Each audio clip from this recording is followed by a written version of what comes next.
Hey there, cats and kitties. I am the Blues Man, Johnny Blues, and with this video, I'll be discussing my thoughts on episode 25 of the anime series Log Horizon 2. For all intents and purposes, the season finale, and whoo boy, what a way to go out. You know, I was somebody, as this episode was approaching, I was really apprehensive. Was there going to be a level of closure that would content me? Because I felt like they could not potentially wrap up all of the themes and storylines that have been going on in this second season in just one episode. And I was very happily surprised to see that they managed to close a lot of those factors and give me a sense of closure while also keeping it open for a potential story follow-up. You know, maybe a third season or what have you. This was definitely an action-packed episode. You had all these different characters, not only the ones exclusive to the raid Shiro was leading, but other characters that we've been introduced to and seen all throughout the series. Everyone gets spotlighted in this particular episode. I mean, you basically open up with this unfolding raid in this communication tower where we left off previous episode, and they have this whole new onslaught of these moths that are siphoning the MP or Empathions for this, as we find in this episode, genius of summoning, this genius monster sitting on the top of the tower. And you have all of, Shiro's raid attacking this onslaught of moths and just kicking their ever-loving asses, doing summons and magic calls and all this kind of stuff. Just absolutely freaking awesome. And then the tide actually turns when they finally confront this genius of summoning. They start to actually lose a little bit here. You know, he's pretty strong and they start getting their asses handed to them a little bit. So it's like they're not untouchable, like some other MMORPG animes that will remain nameless for this particular review, where it seems like the characters are almost untouchable and they can do no wrong and nothing can hit them or do much damage to them. There's real peril and real jeopardy as they approach this genius of summoning monster, and the whole time he's calling out this phraseology of, if you agree to my terms and I can put you asleep, you'll be safe. You will not be imperiled.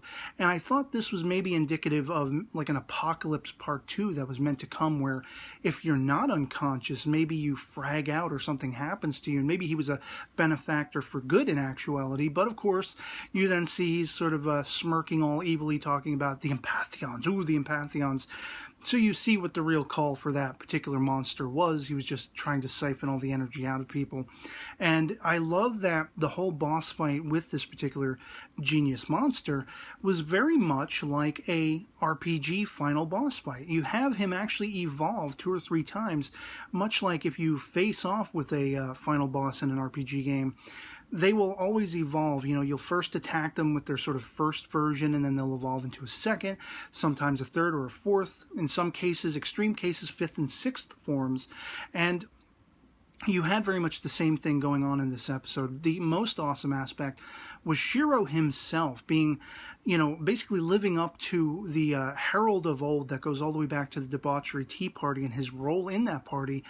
He is keeping tabs on every one of his, sideline players in this particular raid attack, every step of the way.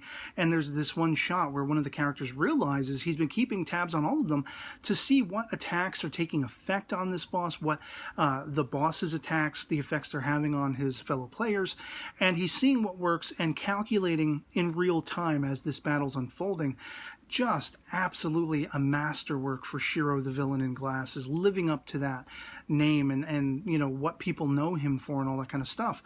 And finally, when they destroy this boss, there's that great sequence. At this point in the episode, I was like, calling back on the Konami episode that focused on her, and we found out she was journeying from the China server back to the Japan server. Would she ever get there? Was she going to show up in this episode? The whole time I'm wondering, are we ever going to hear of this character again? I was kind of disappointed, and then all of a sudden, she crops up in the episode. You have Regan activating the communication device. The tower luckily hasn't been destroyed, which was the fear as this genius monster was, utilizing it for its power to summon forth these moths and everything. And who is calling through from the China server but Konami herself? And sort of that, reunion voices only, of course, but that reunion between Shiro and Konami, and they're, recognizing that, and her still very fun-loving attitude, and getting ribs in toward him and everything.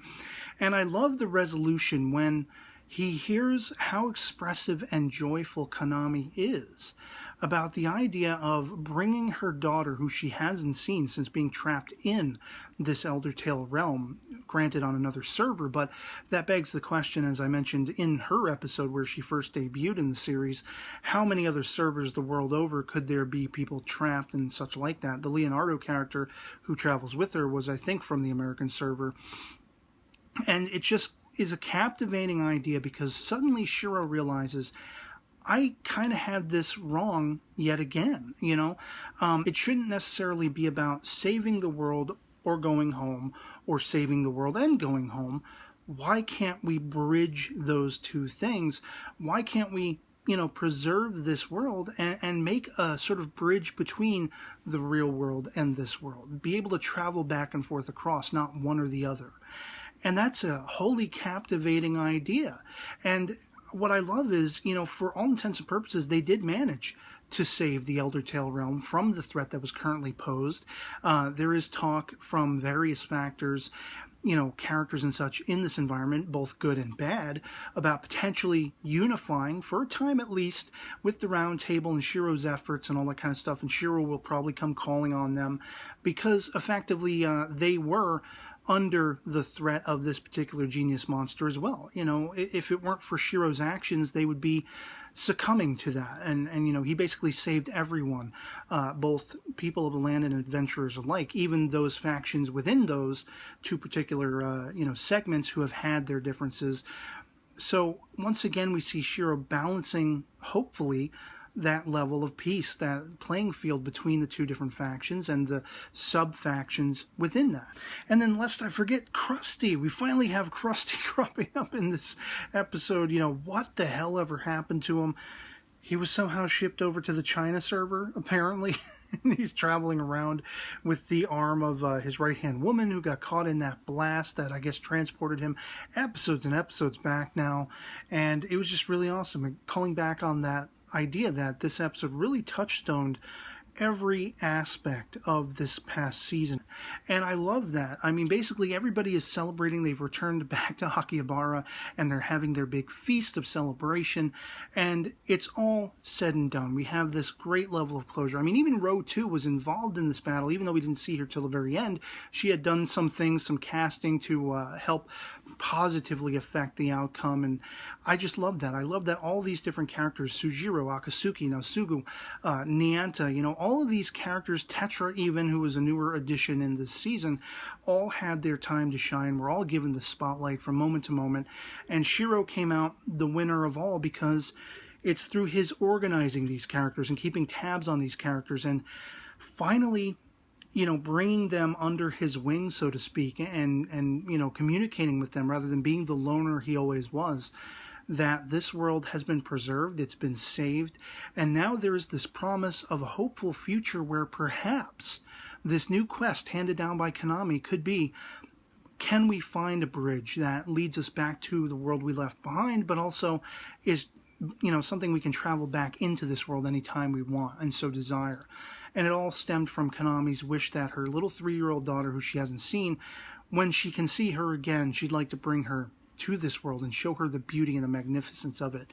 And so absolutely just a satisfying conclusion where, like, if they never made a follow-up season or a movie or what have you to continue the story, I wouldn't necessarily be heartbroken, but I would love it. I would absolutely jump for joy if we could get more story from this world in anime form. But I also wouldn't lose sleep over it because of that sense of closure and the idea that in my mind's eye, I can see the adventure continue. And just a fantastic show. I absolutely enjoyed every step of the way. All of the twists and turns and the new revelations and all these potential threats that occurred in this season, like, the flavor text coming real and, all of these sort of quotients that were enigmatic and uncertain, where they were like aesthetics in this world coming to life on their own accord, which, has had both benevolent and derogatory derogatory effects. And it just was captivating. I love this series. I love its characters. And, you know, I would be hoping for more, but I don't absolutely need it with the closure this particular finale had. So I'd love to hear from you guys in the comments below what you thought of episode 25 of Log Horizon 2 if you've seen it. And, you know, did it impact you and resonate with you and give you the closure that, you know, you had wanted if you were watching the series? And are you hopeful for a continuation of at some point in the future, be that a movie, another anime series, or an OVA, or what have you? So otherwise, that'll be pretty much it for me on this. I hope this video finds you well. And I'll catch you all later. Peace.